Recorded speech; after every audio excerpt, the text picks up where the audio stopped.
À Strasbourg, c'est un précieux coup de projecteur sur le cinéma L'Odyssée. Time Out, un magazine culturel anglais de référence, a publié son classement des 50 plus belles salles de cinéma au monde. L'Odyssée se classe à la 29e place, une salle qui doit son cachet à son histoire. Olivier Stéphan, Yves Lédigue. On dit du phénix qu'il est l'oiseau de feu. Et c'est pourquoi on le dessine parfois avec des ailes rouges.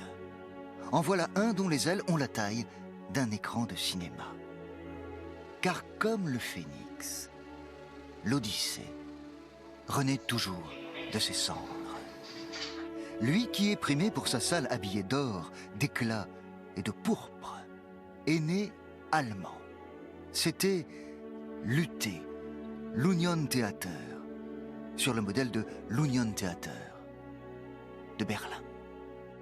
C'est une des 6 plus anciennes salles de cinéma du monde, à ma connaissance, toujours en activité dans son cadre d'origine. Elle a été construite en 1913, première séance le 3 janvier 1914, et le rideau que vous voyez derrière moi, eh bien, il date de 1913-14, et c'est une salle qui a été construite sur le modèle du théâtre italien. La voilà donc classée par le magazine britannique Time Out, 29e plus belle salle du monde, en compagnie de concerts venus d'Amérique, du Portugal, de Singapour, de Londres, du monde entier. Après-guerre, ce cinéma a changé de nom pour devenir l'ABC. En 1961, l'UT est devenu ABC parce que dans la page cinéma des dernières nouvelles d'Alsace, eh bien, les cinémas et leurs programmes étaient présentés par ordre alphabétique. Et donc, UT, il était en dernière position. Et l'exploitant a pensé qu'il y aurait plus de spectateurs qui viendraient. Victime des multisalles, le cinéma ferme puis rouvre en 1992, propriété de la ville sous le nom de l'Odyssée.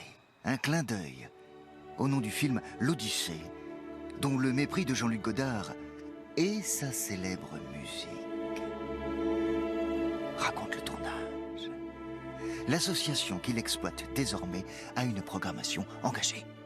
Nous avons des spectateurs fidèles et qui sont reconnaissants à l'Odyssée de passer des films, soit français anciens, soit de différentes cultures, qui mettent toujours l'accent justement sur l'humanisme.